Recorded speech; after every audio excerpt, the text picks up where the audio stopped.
Great. You're waiting for me? Okay, can you hear me? As you're getting text messages.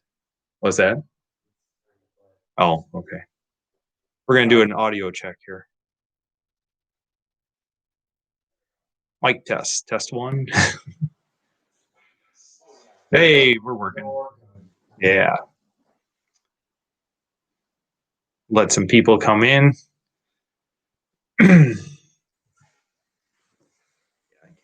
Put your hand on the table. Oh man, we already got 6 people. 7. 7? 7. John, I know you're in there. Yeah, we'll move this over. I should probably put tape over it. That's fine. That's fine. Just remember, you gotta look up there. Yes, I'm looking at the chat. Oh yeah, people rolling in. All right, we got Cindy and Tony.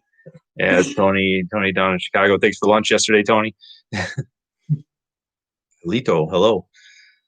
How's everybody's Friday going today? You guys got good weather by you? Today it was actually pretty decent. Well, for you it is. And any day is shorts weather for you if it's not snowing. Yes, if it's not snow, it's shorts weather. Brooke Pitts. He's the guy that's Lambo. Got your Lambo. All right, man. Today was a busy day. I actually went to the drag strip today with a customer's turbo car and my turbo car. I actually drove home, switched cars, went back, and we'll talk all about that here shortly. That's going to be one of the topics. Hopefully, you guys came prepared with all your questions. We'll address those. We'll go over. I really am just winging it today. It's been a while since I've done one. Done a YouTube live and couldn't really think of a good solid topic to go with, so I figured let's just wing it. We'll answer the questions, see how it goes. We'll talk about things that are happening at TTA Performance, some of the world headquarters. Yeah, hiding out in our basement. Oh, come on. But we're gonna kind of go over some new things that I learned. Maybe discuss how the Holley sniper tuning is going on my car. That's pretty interesting. Things of that nature. But hopefully we get some more people in here. I know it's kind of short notice that we were going to do this. We have an average of what, 20 at a time? Yeah. Ish. I don't know. I mean, we started around like 11 last time, and then it went up and back down. Yeah, it kind of. I had 0 pretty much my entire stream. Yeah, except for one time. Well, there's also the time zone difference. Yeah, California is 5 o'clock, so they're just getting out of work and things like that. So they'd probably be joining in soon. Yeah. I only had 1 viewer today. Another California. Arizona and California. Yeah. Cindy's in Arizona. Jose. You remember Jose? He's the one that had his car with the black wheels that you like, with the red. Awesome. Yeah, he's out in California now with the car. Nice. I just unlocked similar wheels in Rocket League, so. Oklahoma. All right. Great. Love the diversity. Yeah. Oh, he ordered the dash circuit board, or whatever you want to call that, the laminated circuit on the back of the gauge panel. If you move this that way and put the mouse up here. Oh, okay. So, we can actually move the mouse. All right. You want to move the box, or you want to move the? Just move the. Yes. Yeah. And we're gonna go over here. There we go. All right. We got big brain. IT professional over here. So where do we want to start? Let's start with today's activities at the drag strip. Happy to report that new record for quarter-mile time for me personally with a 301 turbo. It's not a new record in general for all 301 turbos. No, your Mustang, obviously. I'm just saying, I know, but I'm just saying, out of all the turbos Trans Ams that I've put together and tuned and actually took to the track, We actually broke into the 14s finally. It's a high 14, but it's a 14. I'm going to roll with it. I'm happy with it. We took the Macho Turbo out there this morning. Track opened at 10 o'clock and drove it out there, running about 14 pounds of boost. This was the car that was on the dyno a couple weeks ago. And made 247 horsepower to the rear wheels. Again, doesn't sound like a whole lot, but for what that car is and what they do stock, it's actually pretty decent. And so, yeah, I took it out there today and made a couple passes with it in the low 15s and actually got a 1493 out of it, which I was happy with. And then I went back, made another lap around, did kind of foot braked it a little bit more to try to build some boost, and went 1480. So that was huge. And that car, as far as modifications, oh, Tommy out in California too. Cool. Glad you made it, Tommy. That car there did, as far as modifications for the Macho, stage 5 turbo, has all my exhaust on it, has 165 roller rockers, and water injection, of course, manual boost controller. For the most part, though, there's no internal modifications on the engine. It just has the bolt-ons of the 165 roller rocker arms. So let me check that text to make sure somebody's not saying, hey, I can't hear you. Oh, somebody's asking if the live did they miss it? Sorry for the interruption. Wow, I'll make sure that he gets on. Yeah. Okay. So, yeah, the Macho I didn't rebuild the engine on the Macho. Stop. Yeah. John, no. This is John, bro. You're moving the table. Oh, come on. You're thinking the camera. We don't want him to think we're in an earthquake or something, or make anybody motion sickness. That's only you. Yeah, the Macho doesn't have a whole lot of modifications as far as I didn't do anything with the engine. I didn't rebuild the engine. But bolt-on stuff, and I think that's pretty awesome. It does have 323 gears in the rear end. That does help, and the tire it's got 17-inch year one snowflake rims, so it's got shorter tires on it than factory, so it's got a little more gear in it. But no, it ran great. It did what it was supposed to do, and I was very pleased with that. So yeah, got there at 10 o'clock, didn't make the first pass. They didn't open the lanes until close to noon. Went out there, made the first pass, went back around, made a second one, third one, and so on. Finally ran the 1480, and I'm like, yeah, we're gonna call it there. We're gonna run home. We're gonna grab my car. So I drove the half hour home, ate lunch real quick, went back with mine, and kind of the same thing. Ran low 15s at first, kept playing with the launch, kept playing with the tune because got the Holly Sniper on it, and went 1487 as the last pass before they closed. Well, it's redemption from the time you ran it. It was 15-0. Yeah, the 1506. 3. Was it 3? It was a 1503. I have the video. I have to go find it out. Am I having technical difficulties? No. Are you? That's a scary text. If I'm honest. But so yeah, some differences, some lessons learned. Let's put it that way. Yeah. Oh, we're already getting questions about what's going on there. So Jose out in California, he's asked. Are you gonna start the yawning already? Yep. Jose out in California asked, stock transmission, yes, turbo 350 in it for both cars. Mine still runs 308 gears. The Macho runs 323s. Isn't your I apologize. I'm trying to get some more viewers that are having difficulty getting on. Tell them to close YouTube and reopen it.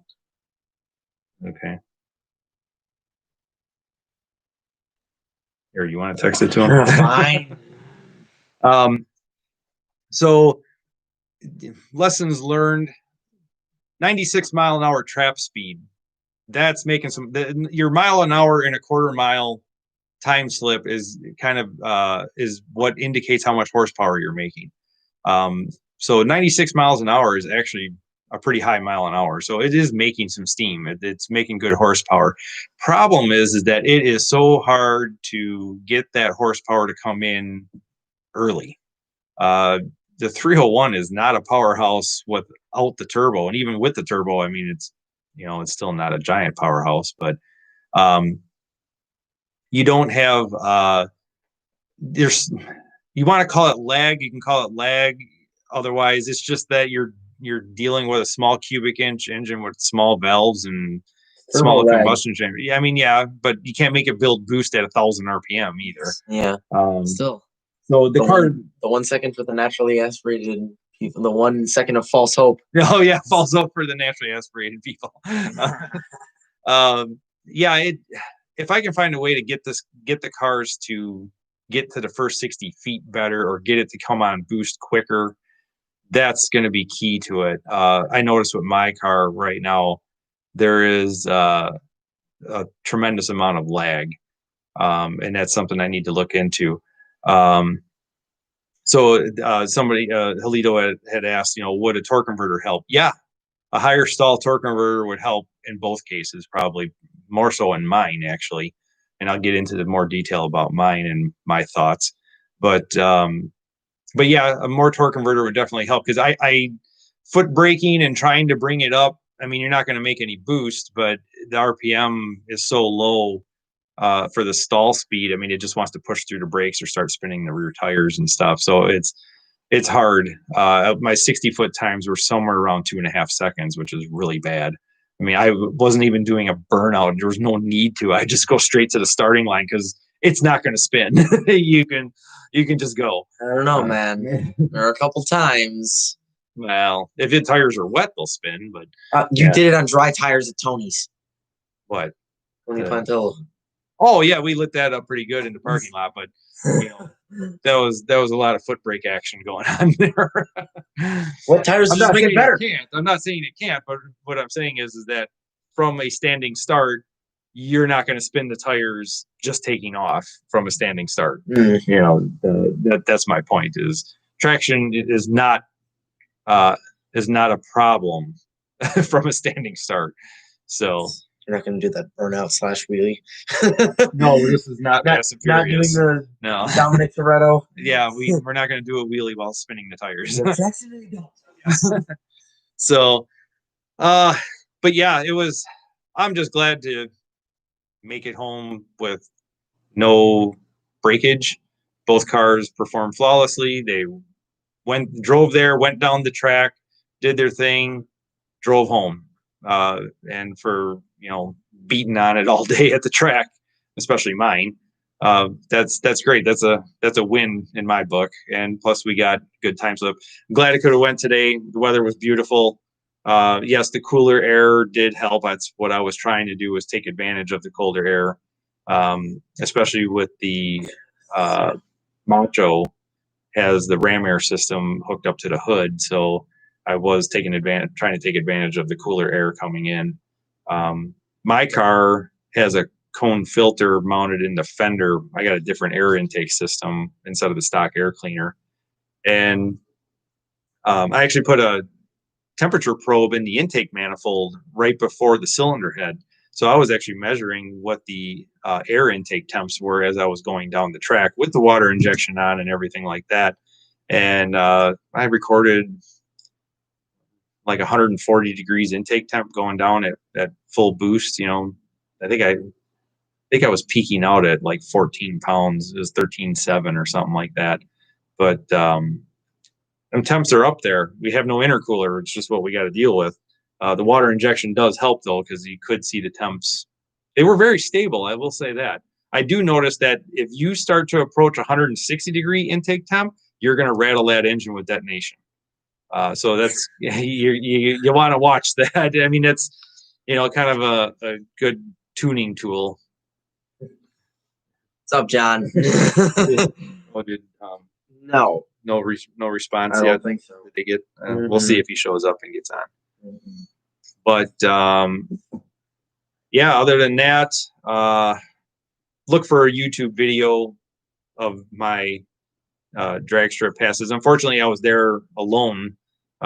They were only open during the day from 10 a.m. to 5 p.m. So I ended up going by myself, making video recording a little difficult. I was able to mount the camera on the passenger seat to get get some footage going down the track.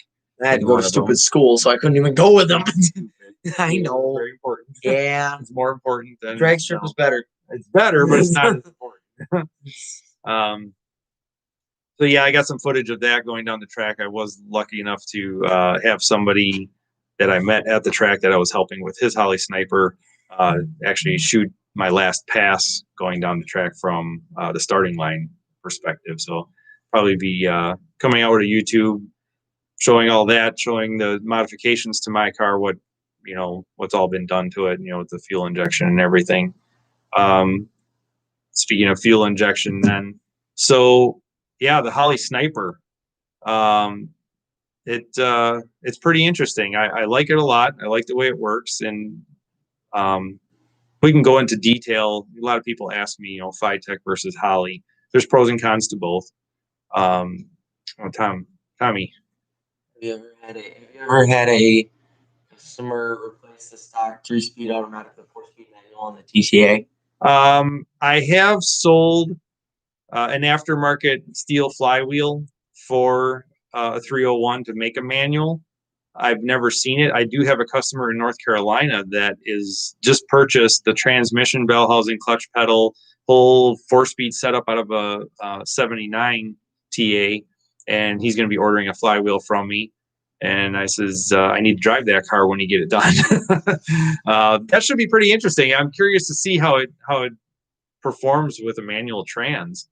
Yeah, new project. There was a time where I almost thought about it too, but if you get creative with the gear ratios, because here's the deal. When you're dealing with a 4-speed manual transmission, let's say the Super T10 Borg Warner transmission that comes in all the Trans Ams from mid 70s on up or whatever, they have different first gear ratios. But the thing is every one of them, fourth gear is a 1-to-1 gear ratio. Basically, however fast the input shaft is spinning is how fast the drive shaft is spinning.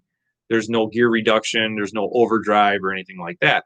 So it's the same. Fourth gear in a 4-speed manual is the same gear ratio as the Turbo 350 in third gear. They're both 1-to-1 ratio. So there's no gain as far as like an overdrive where you drop RPM at highway speeds or anything like that. For that, you got to look into an overdrive transmission, either automatic or manual.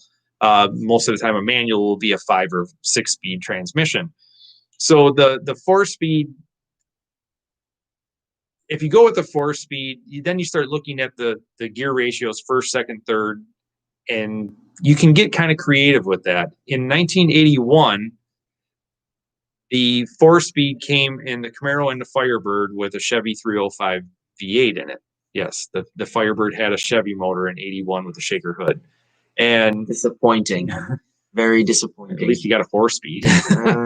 So that transmission's actually got a really low first gear. And if you combine that with the 308 gears in the rear end, that would be a pretty interesting setup. You would have a lot of acceleration from the start. Now it would act the same on the highway as a Turbo 350, though. It'd still be, what was I doing today? With my car, I think I was at like 2,600 RPM at 60 miles an hour. So it's buzzing a little bit. If you want a manual, just use paddle shifters. That's not manual. That's just automatic, but still shifting. True, but I mean, you wouldn't have to use a clutch. True. Well, you can just like you smack through the gears real fast. Short shift. 10 times faster. Tommy's saying you can shift a lot faster with a manual 8th mile track car. I don't know, how fast can you shift? Some of these automatics can shift pretty darn fast. No, not with your car. That hard shifts and squats the tires every time. Yeah, the shift kit definitely helped. Does that help or does that hurt? No, well, it actually helps because otherwise your transition from one gear to the next without any kind of firmness. Mm-hmm. If you have that slide into the next gear, it's actually taking more time to engage the gear, and that slippage in between gears is actually costing you time and adding heat. Okay, your tires stop moving when you're shifting? Is that what it's block? I don't get it. Actually, it's because it hits the next gear so hard that it actually shocks the drivetrain and the tires give. Oh, so they just like Yeah. jump off the ground, sort of. I think it's just a matter of all the torque being applied to them so quickly that they overcome the. Because I was gonna say, wouldn't that cost time if they're locking up? Oh no, they're not locking up. Oh no, they're not locking up. No, they're not locking up. It's actually a chirp from the tires. They're trying to go faster than the car for a split second. Yeah. Oh yeah, that'll do it. Yeah. But so yeah, going back then to well, we were talking about manual transmissions and things like that. It would be pretty interesting. Some people feel that a manual transmission, that when you shift gears and push the clutch in to make a shift, that you could lose boost, and it is possible. You will have to, plus you have the RPM changing, so it will have to get back on to boost. But I think it would just be a heck of a lot more fun to drive. Stick shift cars, what is it? Automatic cars, you're just riding, but stick shift cars, you're actually driving. I don't know. That'd be fun though.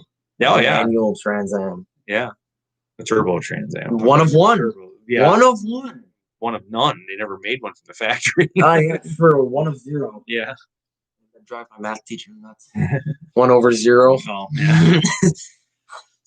yeah. So talking about the fuel injection, then the Macho's not. The Macho still runs its Quadrajet. But my car, having the Holly Sniper and testing the Holly Sniper versus the Phi-Tech that I've been selling, depends on how you want to do it. If you're the type of person that doesn't mind, getting into a computer program and changing settings or playing with stuff and trying to understand, or maybe even knows about tuning fuel injection, you'd have a lot of fun with the Holly Sniper. The interface is very nice. I like working with the software with the Holly. I like the way it data logs. It's very easy to read the data logs, things like that.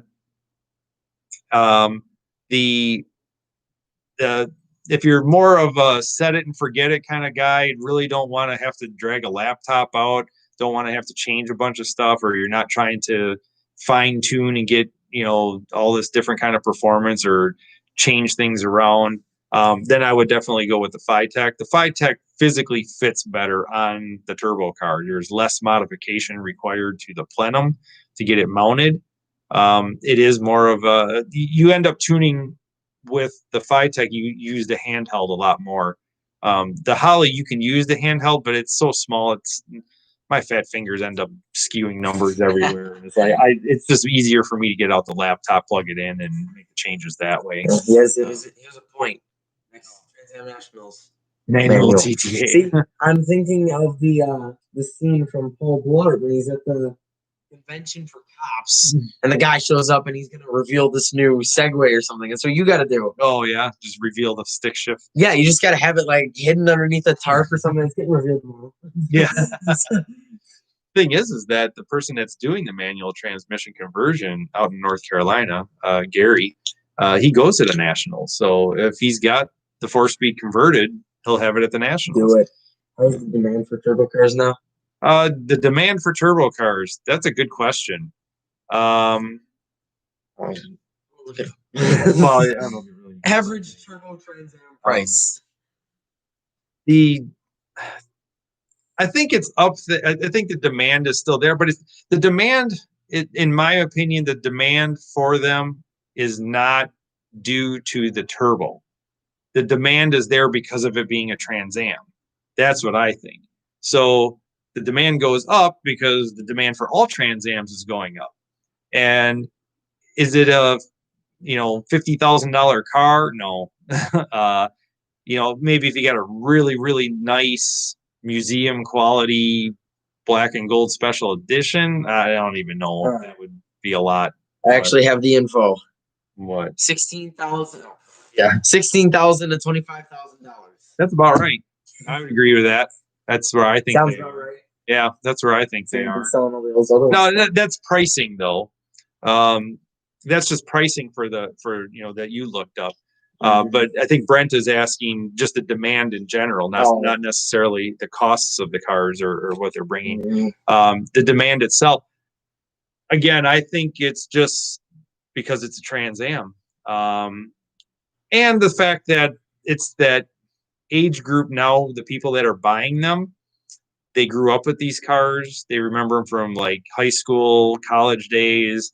The turbo car was, that was the latest Trans Am at the time. And they had a friend or relative or somebody had one, and they like the look of the turbo car. I get that a lot where people are like, "Oh, the car! I just love the look of the car."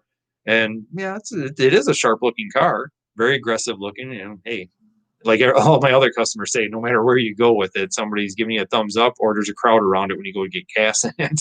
Well, it's not your average muscle car. No, and you just don't see them on the road. Because it's like if you pull into a gas station with a black car with a gold bird on it, that's gonna attract attention. Yeah. I mean, even driving home from the track tonight, I had a guy next to me at the stoplight that was like, waving and thumbs up and, Yeah. But yeah, I think that the demand is there, but it's demand because it's Trans Am mainly. So, yes, it's not your average car. No.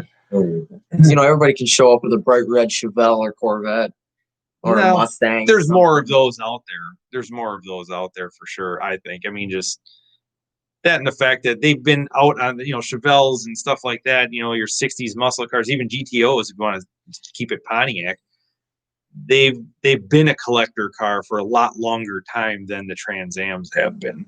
So, it's just coming into market now as being a popular collectible car. And I don't know if this has any effect, but the generations of Firebird, I mean, I would say to some people that aren't really familiar with Firebirds and stuff, they wouldn't think those were the same car. Because I mean, if you look at a Corvette, you can tell every generation that's a Corvette. It's like you look at it, it's like, yep, C3, you go all the way up to C7 and C8, and you look at a Trans Am, it goes, wait, those are the same car? Like, you look at a second generation, that fourth gen, it's like, oh yeah, they're the same car? Yeah, I see what you're saying. Even a fourth gen and a third gen, or a third gen and a second gen are hard to tell. The big difference between second and third. Yeah. And the second gen ran for so long, from 70 to 81. I mean, 11 years they ran that body style, or the basic shape of it. Yeah. Nose changed, taillights changed, stuff like that. But yeah, I knew that. They changed. Yeah. But getting back to the fuel injection thing, like we were saying before, yeah, the Phi-Tech would be your set it and forget it kind of deal, easier to install, less machine work needed to make it fit, and so on. And then Holly Sniper just has more options. It's more refined, easier to work with if you do want to do your own tuning. We got a couple of questions here that we can ask. We can answer. I mean, if I bring mine down to the beach, at least my people don't want a picture of it. Oh yeah. Does this have a pace car? Yes. So yeah, people like a pace car. Yeah. Would it be possible to add an intercooler? Yes.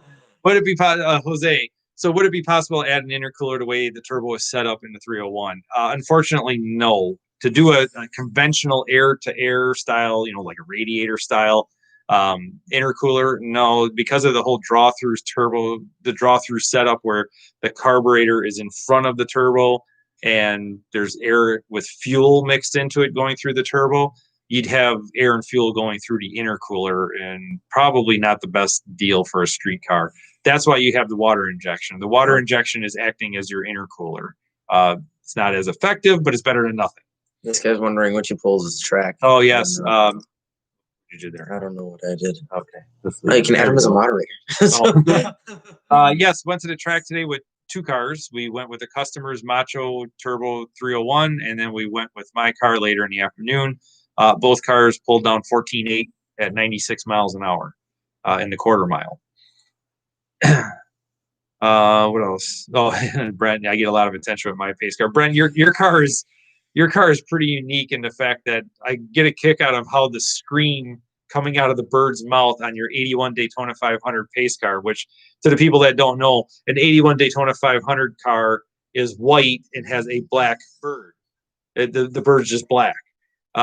So Brent's car, somebody took the scream off the hood scoop and replaced it with a red one. Oh, which is really neat, isn't nice. it? So it's a black bird with a red scream on. Why don't I remember that? Because you didn't see it. I saw it. No, I built him the motor, but it got shipped to him and he had it installed. I never saw the car. And then when he was at the Nats with us, he showed me a picture of his garage because he has an SE and then he's got the Daytona. And I'm like, why is the bird, why is the screen red? He goes, isn't that how they all are? No. It's supposed to be black. That's really cool. Dude, that is. Yeah.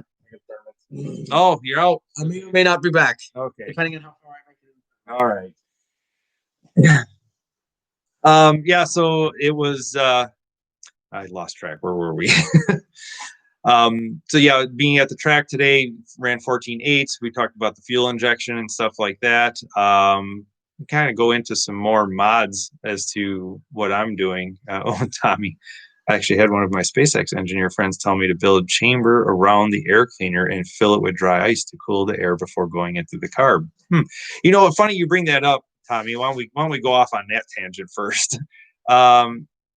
There's a lot of videos on YouTube with Gail Banks, who does the Banks turbo kits and a lot of diesel stuff and things like that. And he talks a lot about air density, and he's done a lot of Bonneville racing, land speed type stuff. And he had mentioned where they had, I think there was a Corvette. I want to say it was like the 69 body style Corvette that I think it was originally supposed to have boost of some sort, turbo or supercharger or something. And they ended up not running it with boost. They ended up running it naturally aspirated, but they actually kind of did the same thing where they chilled the air going into the carburetor, but it wasn't under boost or anything, just to get the air density higher. And it actually worked. It actually did pretty well. I was like, that was kind of interesting, but a lot of good information if you're into the science behind boost and things like that. Gail Banks has got awesome videos that go into a lot of detail about it and about air density.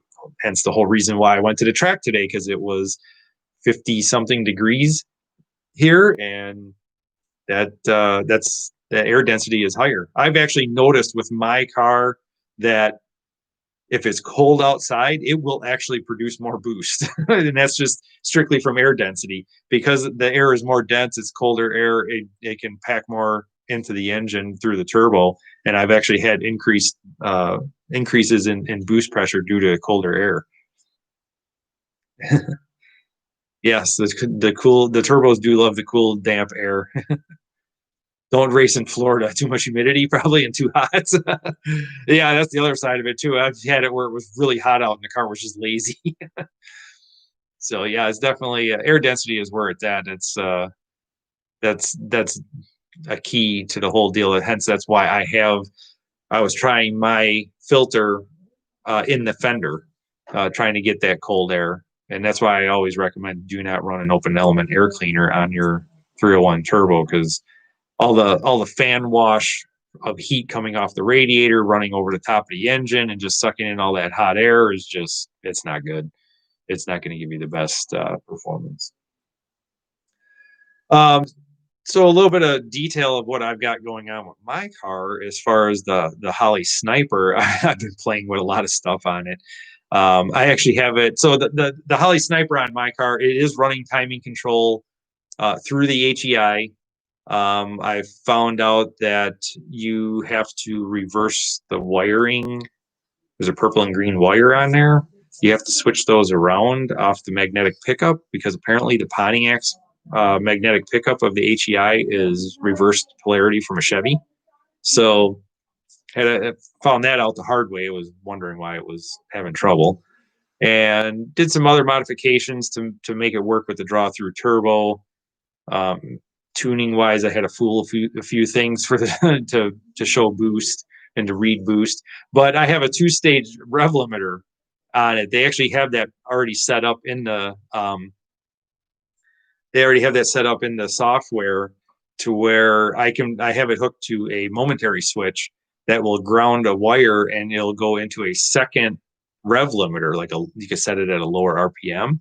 And so I can actually sit there, press the button, and rev the engine to whatever I set the rev limiter to, and it'll just bounce off the rev limiter. And I have it set up to where I can drop timing at that point too. So I was trying to use it as like a launch control type thing to try to get it on the rev limiter, kill a bunch of timing so that it would throw a bunch of heat in the exhaust and try to get the turbo spooled up.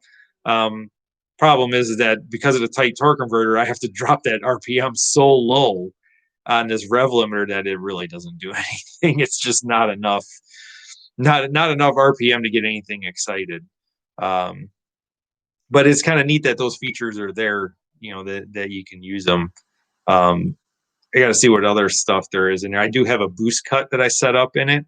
Right now, if it tries to overboost, it will shut off the injectors and it just shut the engine down. So it's kind of nice fail safe there.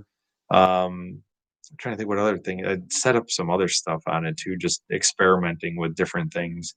But it's fun to play with. I mean, that's something I enjoy doing. It's definitely fun stuff to try all these different things. I got a couple of questions. Did you ever get anywhere putting earlier heads on the 301? Funny you bring that up. Let's get into that since Brent had asked. I have not yet. I had two intake manifolds prototyped. One was a aluminum. They both were aluminum. I had one narrowed and cut the top and everything to make for the standard turbo setup, for the stock 301 turbo setup, but it would be for conventional cylinder heads. Then I had a second aluminum intake manifold cut up and done for a 4-barrel carburetor so that you could either run it as a 4-barrel or run it as a blow-through situation. I've sold both. I sold both my prototypes. Nobody's used them yet. They haven't been installed. They were pretty well warped due to all the heat from welding them. Plus, it wasn't the best cuts and symmetry for doing it, but it looks like they would work. So the conventional turbo intake manifold went to a gentleman in Colorado who ordered Kaufman Racing aluminum heads for his 301 turbo. So that's going to be an interesting build. It's got a roller cam going in it. It's got larger rocker arms going in it. It already has a stage 5 turbo. I'm very curious to see how that works out. I'm trying to help them with it, especially when it comes to the head gasket thing. That seems to be the major player is what head gaskets to use with the aluminum heads. Then we have a gentleman in Ohio, one of my bigger customers, Chris. He bought the 4-barrel intake manifold because he's doing a blow-through setup. He's got a 7.3 Power Stroke diesel turbo, intercooler, blow-through. He's probably going to be blowing through. It looks like he's going to possibly be doing like a multi-port fuel injection. It's fuel injection of some sort.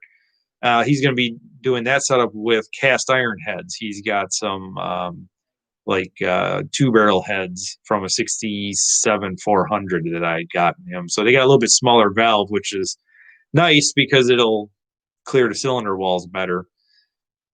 But very curious to see what happens with that.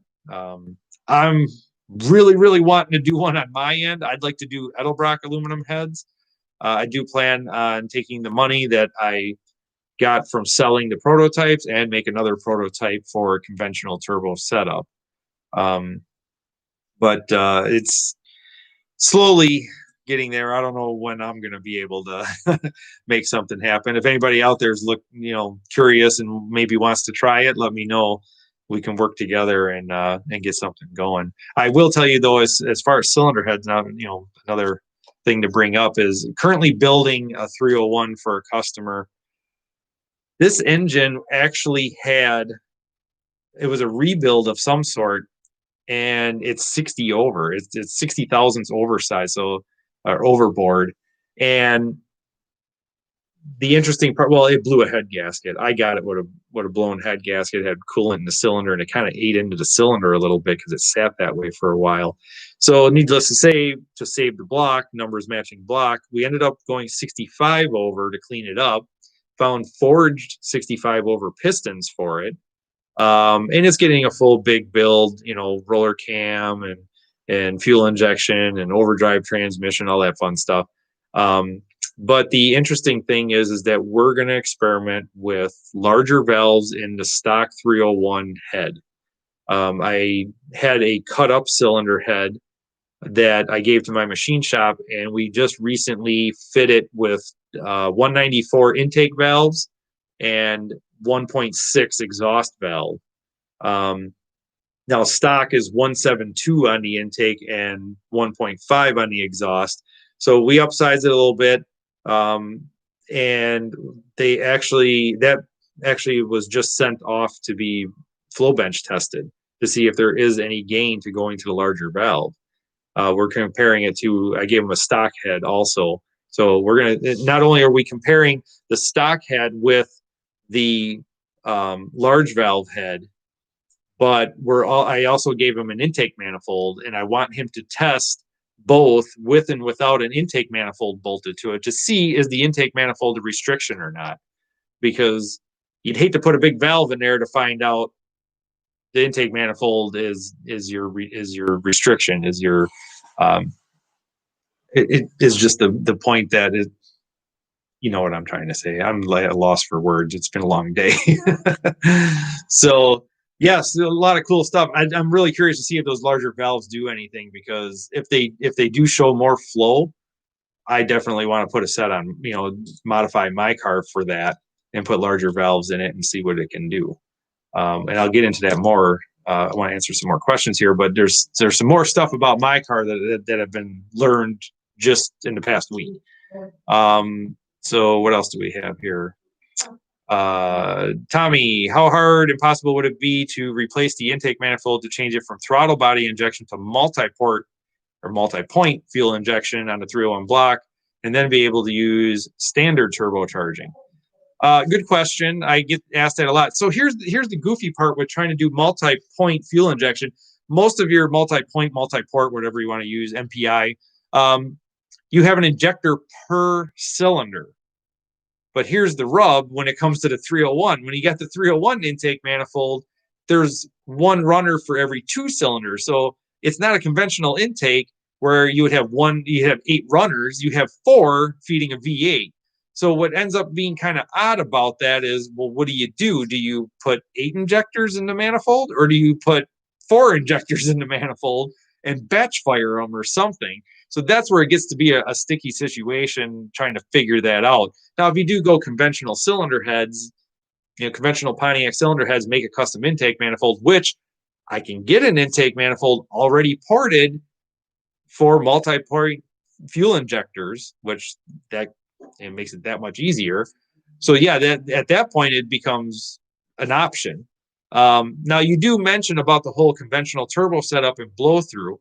One of the things I would really like to try, and maybe someday I'll do it for something to test on a engine dyno, but is to take a 4-barrel 301 intake manifold, a non-turbo 4-barrel intake, bolt that onto a 301, bolt on a throttle body like a Holly Sniper or even a blow-through carb, but I probably wouldn't really do that. I'd probably do something fuel injection related, and run the turbo off to the side of the engine and run an intercooler and do a blow-through setup. Now, I do know one gentleman that did do that. Unfortunately, the car was wrecked, but he said it worked really awesome, and that is something I really want to try at some point. I know it gets to be a 50-50 split as to who would actually be interested in that, because there's a lot of people that's like, well, then it takes away from the originality of it. It doesn't look stock anymore. I get that. It's just another option. Just looking at all the options. Does it perform better if we do that? Air density, I think it would if it's intercooled. But good question, Tommy. Thank you for that. We got Brian on now. What's your take on Lynn McCarty's Ram Air 5 heads? He built a 700 horsepower 301 turbo motor with those heads. I'm assuming you mean that they're not 700 horsepower turbo block, not a turbo itself. It was probably naturally aspirated at 700 horsepower. Those Ram Air 5 heads, those are some giant ports. That's yeah, I mean, if you're trying to put them on a 301 with a stock 301 stroke, I mean, I think Pontiac even figured this out in '69 when they did the 303 cubic inch short deck height motor with those giant tunnel port heads on there. That it falls into the same problem that the '69 Z28 Camaro 302s and the Boss 302s on '69 and '70 Mustangs, where there's just way too much runner volume for such a small cubic inch engine that you're really not going to take advantage of it until very high in the RPM range. That's why a lot of those motors in the Trans Am series back then were just screamers. You know, yeah, for me, I'd rather run something smaller as far as intake volume, not intake manifold volume, but intake runner volume on the cylinder head, and just to keep that velocity up, keep that air speeding up and moving quickly. You know, the 301 head I think was designed to do that. They wanted that fast moving air because it made it more efficient for emissions and everything, and it gave you great low end torque. But the thing was is that they made it so small that it was a restriction. So you got great velocity, just not a lot of volume. And it always baffles me because a 301, like a non-turbo 301, feels like it has all the torque in the world at like 1,000 RPM, but it runs out of breath so quickly. Um, yeah, TBI would be good to go. It's a unified carburetor with 2 injectors on it pretty well. Yeah, and even my Holly Sniper is the same deal. It's a throttle body fuel injected. My Holly Sniper has, and the Phytex have 4 injectors. There's 1 per throttle blade. Yeah, it's kind of a wet throttle body carburetor type deal. You know, it's a glorified carburetor basically. Still works very well for what we have and what we're dealing with. It's nice, but so going back to what I've learned off of my car. So I'm going to throw this out there, and if you guys want to give me your input, that'd be great. So my car, the modifications on my car is a low mileage stock 301 turbo motor, 81 turbo motor. It has stock piston, stock bore, stock crank and rods and bearings and all that. I did put a 252H comp cam in it, which is the cam that I've been using in all the rebuilds, basically.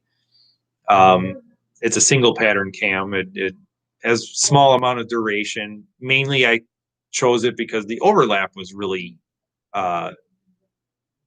low. So between when overlap is when both valves are open at the same time. Exhaust valve is starting to close, intake valve is starting to open. You're transitioning from the exhaust stroke into the intake stroke. That overlap period, you want that to be as little as possible when you're dealing with a car like ours that has a small turbo on it. The exhaust housing is so small because there's a lot of back pressure there. There's a lot of back pressure there. There's more pressure in the exhaust than there is boost pressure coming in from the intake. So you end up with an EGR effect. You end up where the exhaust valve is starting to close, but there's so much pressure there, and then you start bringing in boost pressure. Well, if I have 10 pounds, or if I have 20 pounds of exhaust back pressure, but I have 10 pounds of boost pressure, well, which one's going to go where? Well, the exhaust is going to kind of stay there, or even start forcing its way back in, or potentially start pushing the boost back up into the intake if it's bad enough. So I was always staying with that comp cam. Then you do a lot of reading about turbos in the pressure ratio. You know, my example 20 and 10, that's a 2-to-1 pressure ratio. So you start reading, that's high pressure ratio, 2-to-1 or greater. You really got to watch the overlap because you put too big of a camshaft in it and you're going to kill performance. You're going to dilute your combustion chamber and the fuel coming in. You're not going to get as much power. So that's why I kept using the comp cam. I've measured back pressure in the exhaust with a stock turbo or even one of my standard upgraded turbos where the exhaust wheel was actually clipped a little bit and the pressure ratio is very high. I mean, it's like around 2.5 to 1 on the pressure ratio. So I was measuring like I think I buried a 30 psi gauge at 14 pounds of boost. So it could have been even higher than 30 pounds, which that's over 2 to 1. So that's why I assume like around 2.5 to 1. So take that into account. Now you look at, so I have this 252H cam in my 301. I added ring gap because I knew I was going to be throwing a bunch of boost at it. I put 165 roller rocker arms on it to get the lift from 425 to I think 467 if you do the math. Did all this stuff. Stage 5 turbo. Here's the key. Stage 5 turbo has this large stage 5 turbine wheel in it. Well, if you have a larger turbine wheel, technically that's going to relieve some of the back pressure off of your manifolds. That's going to change your pressure ratio. So I think what I may have done here is put a combination of parts together that may not complement each other too well. And what I mean by that is I have the stage 5 in the Macho. The Macho is running a stock cam with 165 rocker arms on it. The Macho feels stronger and comes into boost quicker than my car. Now, my car has a different cam, has the 165 rockers on it. It also has headers on it. But otherwise, same exhaust and everything. Fuel injection it's not affecting it here. But my car has lag. Like it takes forever to start bringing in the higher boost. I can make 5 pounds of boost pretty quick, but then if I want to get up to 14, I'm waiting a while. Once it comes on, it's pretty strong. Now, I could have other things going on, and I tend to look at this. I may have an exhaust leak. I could have an exhaust leak pre-turbo that is causing boost to come on a lot later. One of the other things that I started looking at is, well, I wonder what the pressure ratio is now with the stage 5 turbo. Well, I went and tested that this morning. Before I left for the drag strip, I put a pressure gauge on my car. At 14 pounds of boost, I only had 20 psi of back pressure. Well, that's like a 1.3 pressure ratio, 1 1/3. Let's round and say, due to accuracy of the gauges, it's 1.5. Well, that's a heck of a lot better than 2.5. So I may have the wrong camshaft. I know that's not a term that Richard Holdner likes, but I think the cam that's in there, I think my car could actually benefit from more cam because of the lesser back pressure on the exhaust. I know I probably just went over some people's heads as to all the science involved with engines and turbos and things like that. I apologize. Just sometimes it feels good to talk it through, and sometimes you come up with better ideas if you just talk it through. But let me know what you think if you guys understand any of what I just said. Got some more questions that came in. Ever heard of Nunzi Romano of Brooklyn? He was also known as the Pontiac expert back in the day. Yes, I do. I have heard of him. Let's see. What else do we have for questions? People that want to contact me about that. Tommy Bloomer. No way. Talk technical all you want. Thanks, Tommy. Oh, excuse me. Okay, you want to get more technical? Oh, we're already approaching, getting close to an hour here. So we talk about the camshaft. We talk about one of the things you always hear, and I've been doing, again, a ton of reading and looking at articles and YouTube videos and stuff like that. You hear a lot of people that would be like, oh, you gotta run a wide lobe separation angle, and you gotta watch the overlap, and you gotta, keep the overlap down. And it's like, okay, the thing is that that's kind of an old school mentality. The reason being is that turbochargers earlier in the day were always undersized. The turbine wheel and turbine housing was always so small, it created a lot of back pressure in the exhaust. So again, if you got a lot of back pressure, you got to watch the overlap. You got to minimize the overlap. Well, how do you minimize the overlap? Well, either you got to run less duration, or you have to widen out the lobe separation angle. And the lobe separation angle is where the intake and exhaust valve, how far apart they are. I got to ask David Freiberger. Oh, David Freiberger does something like this. I think he talks about lobe separation angle. So that's where you get into trying to do the lobe separation angle. So let's take, for instance, my 252H cam from Comp. It's not mine. It's just their off-the-shelf cam. They have a lobe separation angle of 110. Now, some people be like, oh my gosh, that's too tight. 110 is going to cause more overlap. Yeah, it could, but here's the other part of it. Tighter lobe separation angle puts the power band lower in the RPM range. So I just saw, I know Engine Masters is another Motor Trend thing that David Freiberger and those guys, they're always testing different stuff. Well, they have a video about testing lobe separation angle in a naturally aspirated engine. It was in a Mopar. And they started with a 106, then they went to, I think, a 112 and a 118. Well, the 106 made a ton of torque and power down low. Then they went to the 112 and it just got lazy. And then they went to the 118 and it got even worse. And it was like across the board. Now, the 112 to 118, the wider lobe separation angle will make more power higher in the RPM range if you can drag it out that far. So I was like, well, the 110 should work well on this comp cam in the little 301 because it's a tighter lobe separation angle. It'll put the power lower in the RPM range because heck, these motors don't rev anyway. So that's why I was good with that. And then they have a small amount of duration with that cam, so the actual overlap wasn't bad. In fact, I'll have to look at it again, but I think it's less than the stock cam. The stock cam, I think, has 38 degrees of overlap, and I think the comp cam comes out to like 32 degrees of overlap. So I was like, oh, it's a win-win. You know, why wouldn't you want to put this in? This could be why the Macho builds boost quicker than my car, because the Macho is still using the stock cam. Because here's the deal on this. If you have more, sorry, back up. If you have less back pressure in the exhaust and your pressure ratio goes down and you start to look more and more like a non-turbo engine, you can start to act more like a non-turbo camshaft. So you can start to put it more of a closer to a naturally aspirated cam in it. So if you're doing that, now you can start to put some overlap in it. In fact, some people, from what I've read, small block Ford guys that are running turbo, if you have a large turbine wheel or turbine housing, basically your pressure ratio is a lot less, closer to 1-to-1. Some of them even go the other way where they actually put more boost pressure in than they have back pressure in the exhaust. In that case, you're almost like having a supercharger.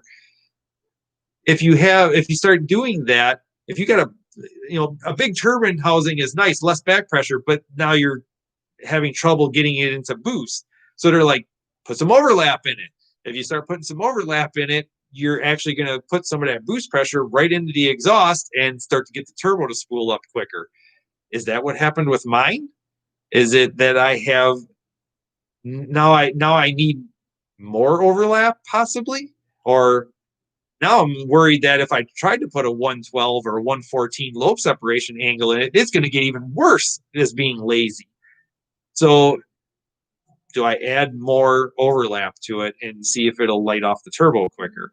Of course, again, assuming I don't have any leaks in the exhaust system that is causing it to be lazy. So these are the things that, give me late nights on the internet trying to figure out what I want to do and overanalyzing basically what I should do next. What's the next step for my car to get this to work better? Do I put, then the question becomes, do you change the lobe separation angle? Do you run it tighter than a 110? Do you go to like a 108? Do you add overlap by putting more duration in it? It's like, I don't even know where to go with this. I wish I had like unlimited dyno time and, just keep stabbing different cams in there until something works and just experiment from there. Thank you. Then others are understanding my tech talk. That's good because I think this is one of the most technical ones I've done so far. But yeah, that's kind of stuff keeps me up at night trying to figure out what the next step is. What do we do from here? So, like I said, I'm starting to think that my car might need a little more camshaft, a little more overlap or duration. Or see, if you add too much duration too, it starts to put you out as far as the power goes higher in the RPM range too. But I need to get the turbo lit off. That's what I'm trying to do. So you guys got any more questions? Anything about the 301? I know some of you guys had asked to talk more about the products that I offer, and how they work and stuff. But actually, some of that's probably going to be in some upcoming YouTube videos. Why don't we talk about that real quick? Upcoming YouTube videos. Yes, Tommy, anything new? Parts wise, not yet. We talked about the larger valves. I actually, went this whole debacle with the camshaft thing and the overlap and all that, I'm actually talking to some cam grinders about possibly doing a custom cam exclusive to me that would work well for our cars, or maybe even making a package where, hey, get the stage 5 turbo and this camshaft, and they work well together, and you're going to make X amount of power. That's something I'm possibly looking into. Where was I going to go? That did brought up another thought for a second there, and now I lost it. It'll probably come back to me though. But as far as like that's what I wanted to, that's what I wanted to get into. So the stage 5 turbo, I've installed it on 3 cars. I've sold one other one. Notice something chassis dynoing them. All 3 of them end up with horsepower in the 240 range at the rear wheels. And I think that is, again, due to the lack of back pressure. Changing that pressure ratio, it makes more power up top. So the Macho went 247 to the rear wheels with a stage 5 turbo. My car went 242 to the rear wheels. The same day, I think, actually. Yeah, I think I went back and got my car, went to the chassis dyno, did 242. And I think I was about 1 or 2 pounds less on boost pressure than the Macho that day. And then we had Henry Hoffman's car out in Michigan when it was by us. He was the first one to get a stage 5 turbo, and his car went 242 to the rear wheels. Now, I think, so anybody that asks, how much more horsepower can I make with the stage 5 turbo? You're looking at 30 to 40 more horsepower to the rear wheels at the same boost pressure. 14 pounds on a stock turbo gets you about 208, 210, 205 to 210 at the rear wheel. So definitely something to be said about pressure ratio and back pressure before the turbo. It does make a difference. It definitely does make a difference. So that was really cool information and things that we learned this last time out with on the dyno. Tommy, time to ship my car back. I'll be sure to tell my wife that you want to ship the car back. She'll be thrilled. Just remember, we can't park it where the pool goes anymore. But yeah, I mean, definitely something to be had there. And then we're gonna, like I said, I want to definitely try, the different camshaft and see what works out there. So YouTube videos, Rocky.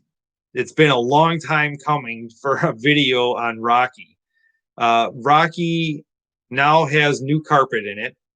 It has a headliner that's been replaced but not installed yet because it just got all the hail dents taken out of it. So we got to put the headliner back in. But as soon as the headliner goes back in, it's definitely going to have more video shot of it. One of the first things that's probably going to get done is the exhaust installed, downpipe the tailpipes. And I'm actually going to showcase the installation, how I do it, because I get asked a lot, about installing it and things like that, and what needs to be done. So that's going to be a huge, I'm looking forward to making that video.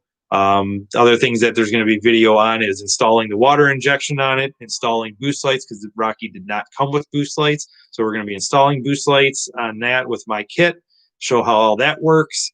Heck, we might even dyno it, and it's got a stock turbo on it. So it runs really well. It rides really nice too. It's got to be one of the best riding. It's a hard top, but it's got to be one of the best riding turbo cars that I've had. I mean, it's not all rattly and loose. It rides like a Cadillac, really. It's a really nice car.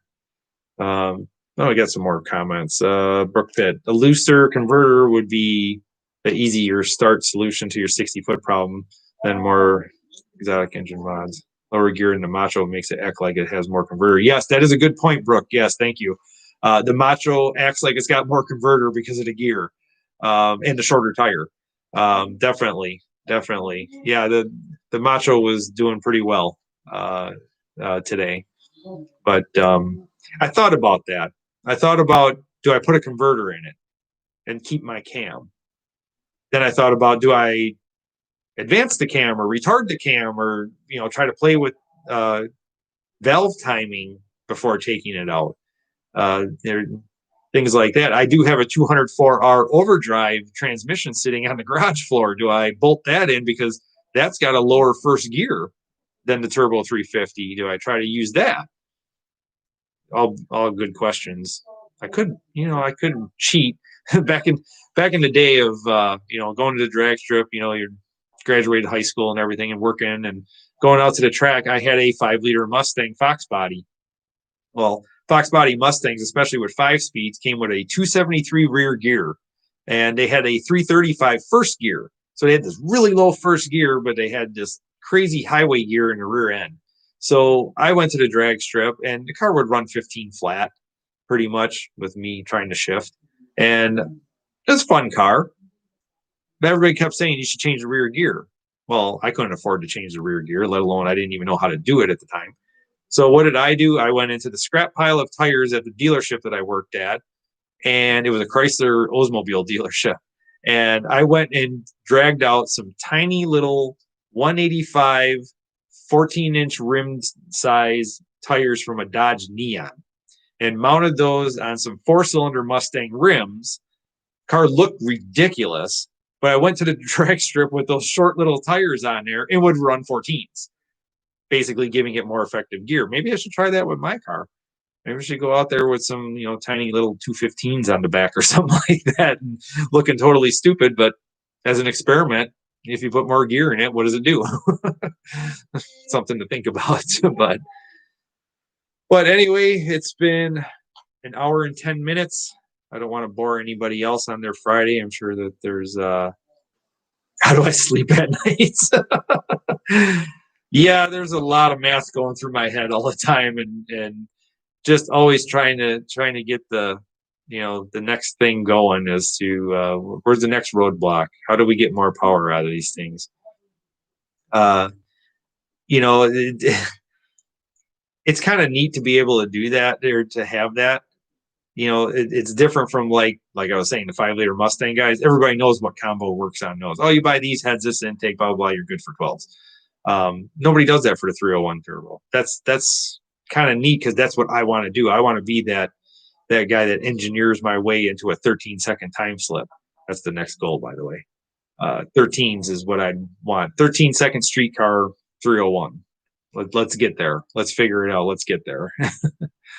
And Tommy, stop bragging. I was stuck with an 82 Mustang with a 2.3 cylinder as my first car out of high school. Oh, the 2.3 4-cylinder. Was yours turbo? Was your 82 Mustang the turbo, or was it just the 4-cylinder? But oh yeah, it's been it was not the SVO. No, I didn't think it would be. There was 79 had a carb turbo 4-cylinder Mustang. It was, you got to think about it. If you think when our cars came out, 80 and 81, turbocharging was like the new thing that everybody was doing. Just nobody had any experience engineering it at the time in the States. So you had the 79 Mustang could be ordered with the 2.3 liter 4-cylinder single overhead cam with a carbureted turbo. It was a draw through turbo.